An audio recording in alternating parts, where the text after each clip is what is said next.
Mu karere ka Bugesera imirimo y'ubwikorezi abagore n'abakobwa bayikoresha amagare.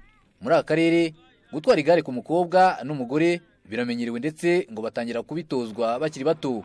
Ibi biterwa n'uko igare ribafasha mu iterambere ryabo mu buzima bwa buri munsi. Iyo ntagiye mu masoko ndagenda nkavomera nk'abantu bari kubumba.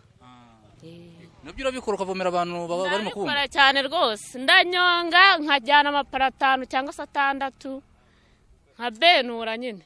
Nko ku kwezi ushobora gukora amafaranga niki nk'umuntu w'umugore ukora? Nk'ubu iyo niriwe nko mu rugo nabenuye nkora 3. Kubenura se niki? Ni ukuvomera abantu babumba amatafari. Nkajyana nk'amapara 6 saa 9 cyangwa saa 8 nkaba natashye 3 byarima nabitse. Igare mu Bugesera ryabaye igare ku buryo kuri ubu hari naho umukobwa ugiye gushyingirwa arijyana hamwe n'ibindi bikoresho byo mu rugo. Nuko nta mukobwa washyingirwa ngo agenda adatwaye igare mu bintu ajyanye. Nta kintu wabujyanye iki se wavomute?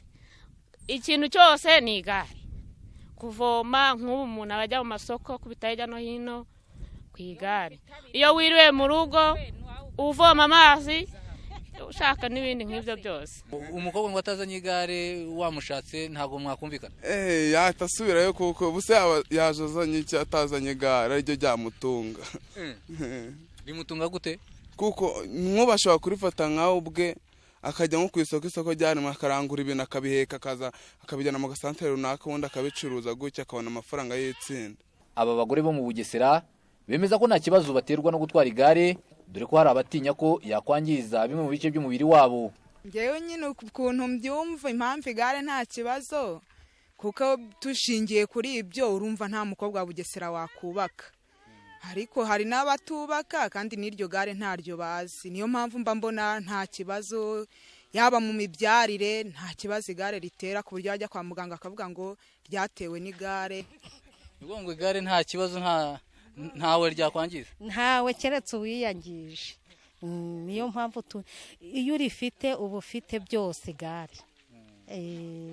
Inaha igare ni umutungo ukomeye? Ni umutungo ukomeye ariko hari abajura. Uragegeka nka hariya umujura akaza akaba aritwaye akaryegura. Ubwo yari gutwaye abaguciye amaguru nk'ubu barayanciye.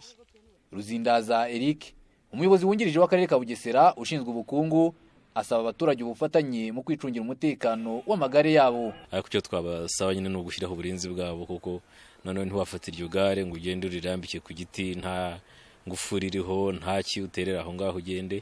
Gusa nanone tunasaba abo bafite imyitwarire mibi kuko ubwo bayiba gutya ariko aranafatwa n'ubundi. Iyo ryibwe agahita bivuga hakiri kare inzego zimufasha gukurikirana uko bishoboka kuko hari n'amagare menshi agenda afatwa. Igihe bivuze hakiri kare abantu bakamufasha gukurikirana no gufatanya nabo kugira ngo tujye ducunga umutekano wabo kuko birumvikana ko amagare arakenerwa cyane kandi akenerwa na benshi. Kuri ubu igare rigura amafaranga y'u Rwanda ari hagati y'ibihumbi 80 n'ibihumbi 100 bitewe n'ubwoko bwaryo. Ubufatanye hagati y'umugore n'umugabo ahangaha mu karere ka Bugesera hifashishijwe igare ni ikimenyetso cy'uburinganire ahangaha bagezeho kigaragaza ko umugore nawe ashoboye byose. Kwizera John Patrick, Televiziyo Rwanda mu karere ka Bugesera.